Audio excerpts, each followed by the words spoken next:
Hi guys, here's today's story, The Bee Tree by Patricia Polacco. Beautiful, beautiful illustrations, great story. How's everyone doing? Hi Sam and Henry. Hey Samantha and Benny. Hi Zayra and Oliver. You're here, you're gonna get to see it in person. Hi Iris. Hey Hannah and Noah. Hi Kayla, how's the class doing? Hi little guys, over there in China. That's so great that you're teaching them every day. Hi Matea and Madeline. Hi Zachary, Aria, and Colin. Is everybody here? All right. Today's story is going to be about a bee, and Mimi's not holding a real bee. This is a brooch. This is a pin, and I'm going to use this to show you what happens in the story. And I brought this jar because this is going to be in the story also. Now, knowing that, can you predict what might happen? Go ahead. I'll wait while you make your predictions. I know somebody said bees don't grow on trees. You're right. You're right. So it's not like an apple tree. The bee doesn't grow on the tree. Let's find out what happens. Here's Grandpa and here's his granddaughter. And they're having a talk. Let's see what they say. I'm tired of reading, Grandpa, Mary Ellen sighs. I'd rather be out running and playing. Have you ever said that? Mm-hmm. I'm sure. So you don't feel like reading, eh? Feel like running, do you? Then I expect this is just the right time to find a bee tree, he said, taking down a jar and putting on his lucky hat. What's a bee tree, Grandpa? Mary Ellen asked. Well, it's where the bees make their home. It's where they keep the honey, the sweetest in the land, Grandpa chirped excitedly. But we already have honey, Grandpa, Mary Ellen said. Ah, but not honey like this, her grandpa answered with a wink. You give me a wink. Can you wink your eye? There, I did it. That's when you close one eye and keep the other eye open. Okay, so they started out with the jar. We've got our jar. And now, let's go get a bee.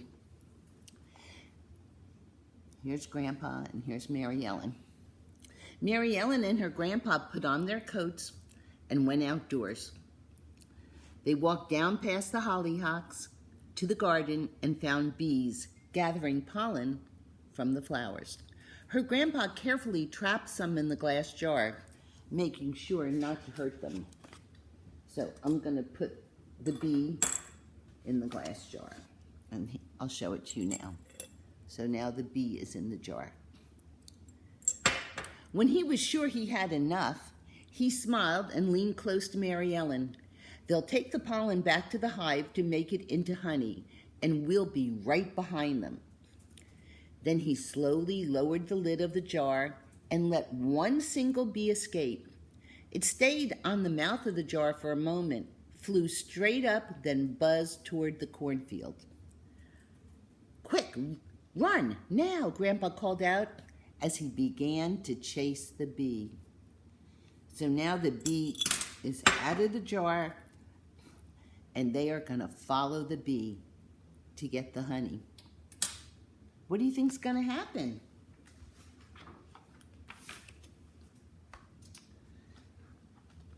So here's an old lady pushing a little carriage, a baby carriage. And here Mimi has a little toy one to show you. You're not surprised I have that, are you? Mimi has all kinds of cool props.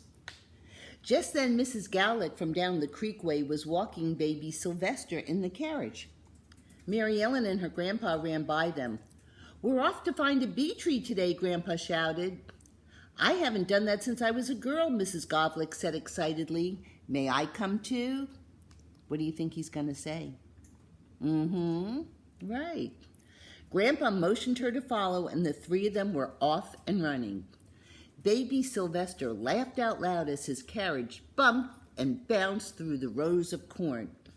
Honk went a goose as it waddled after them. And here it is. It's bouncing and bumping. There we go. Let me see you bounce and bump on your chair. And here's the corn. They were going through some cornfields. Doesn't that look yummy? You want to take a bite? Ah, that's a good thing to eat. What do you think's going to happen next? Let's find out. As they came from the cornfield and crossed Dietz Junction, Einar Thunderwold came around the bend on his squeaky old bike. "Where y'all going in such a hurry?" he asked. "A bee tree," Mary Ellen puffed as the foursome scurried by, chasing a bee up to its tree. "This I would like to do also," he said, as he stood up and pedaled faster. The wheels of his bike went twiddle, twiddle, squeak. Their boots slapped the ground, the buggy pitched and swayed, and the goose honked as they ran after the bee. The bee swooped down, stopped, held in midair, then circled past them and headed straight down for the St. Joe River. So what's everybody chasing? Right, they're following the bee, and it swooped around and headed straight to the river. Do you think anyone else is going to join them? Who do you think is going to join them? Let's find out.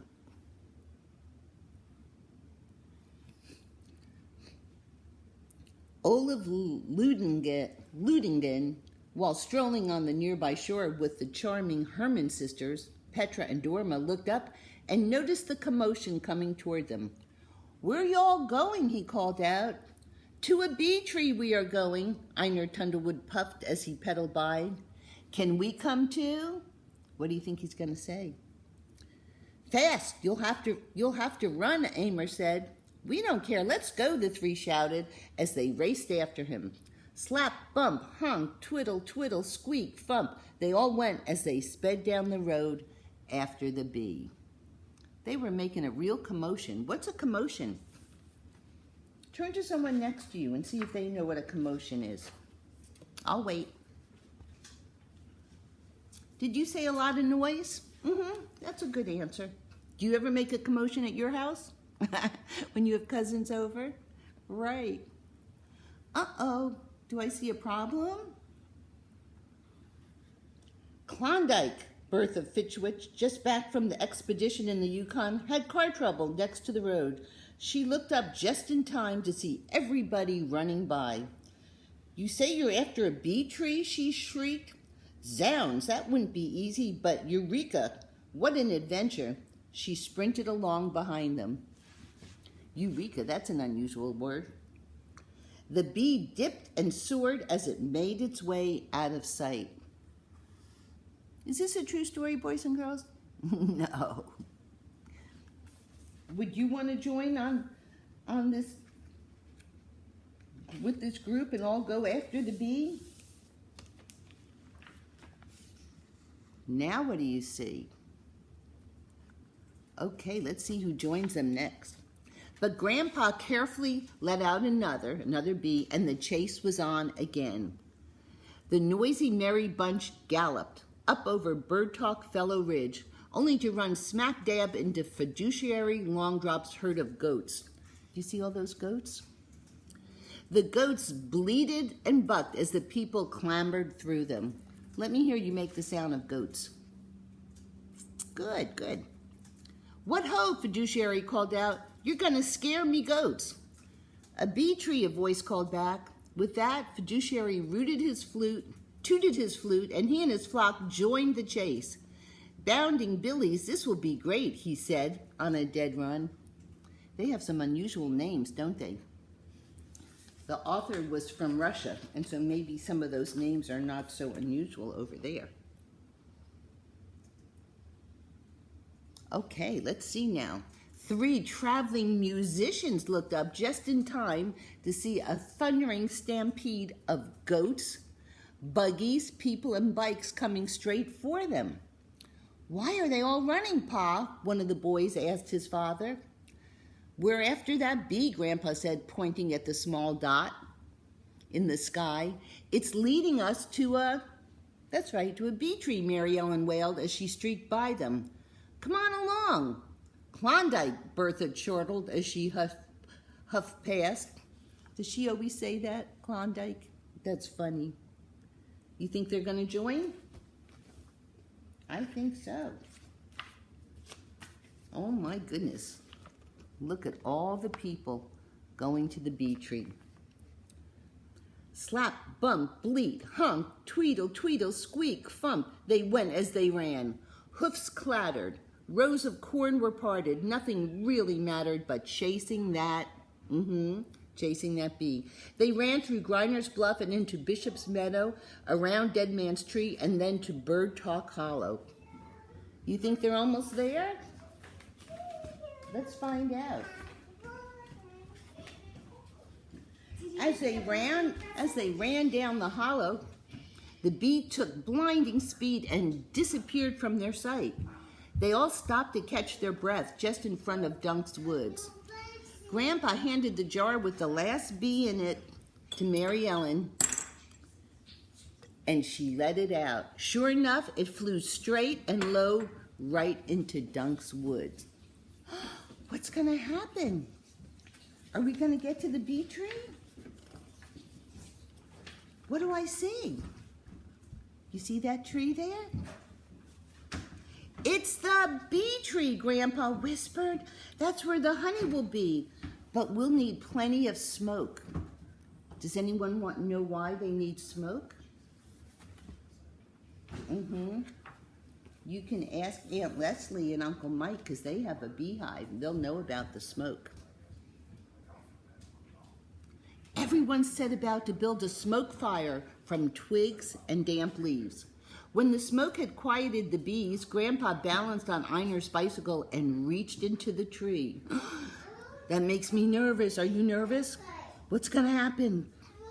As he pulled out small pieces of honeycomb, he dropped them into some of baby Sylvester's spare clean diapers that Klondike Bertha was holding. Mary Ellen tied them into neat little bundles, and Mrs. Lunigan put them into the baby carriage. The musicians played merrily as the Herman sisters danced. I know, I felt the same way about the diapers. Don't worry, they were clean. They were brand new diapers.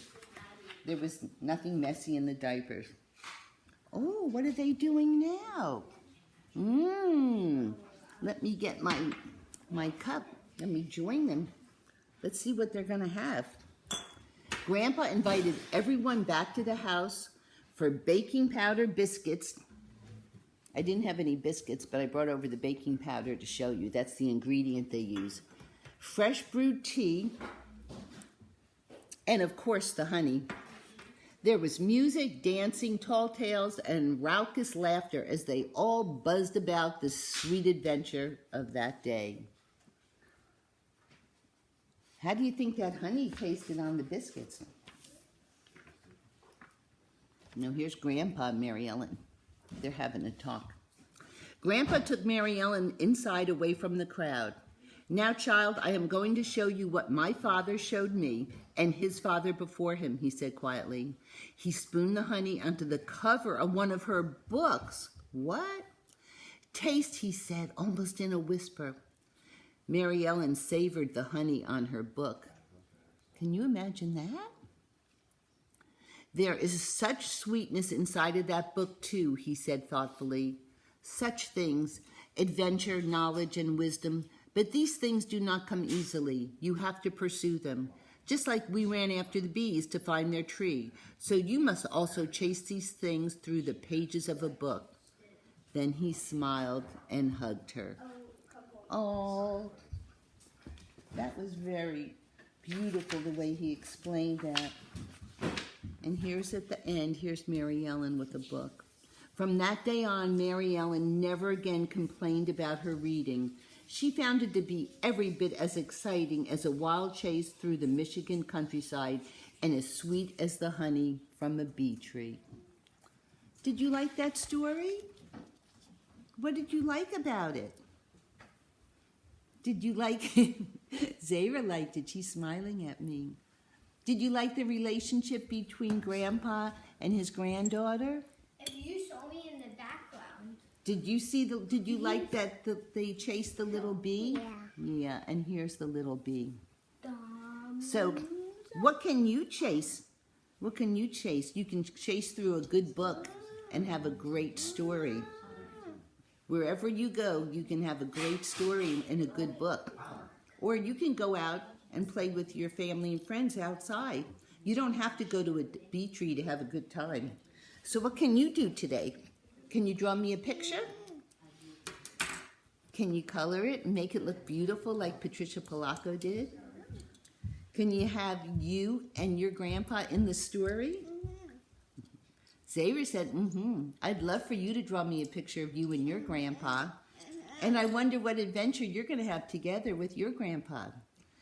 So after you draw the picture, write some sentences or make it into a little story and share it with me. I'd love to see it. Oliver, can you draw a picture of you and Pop-Up?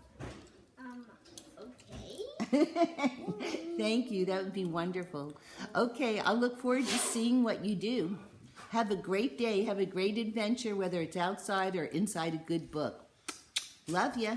Bye.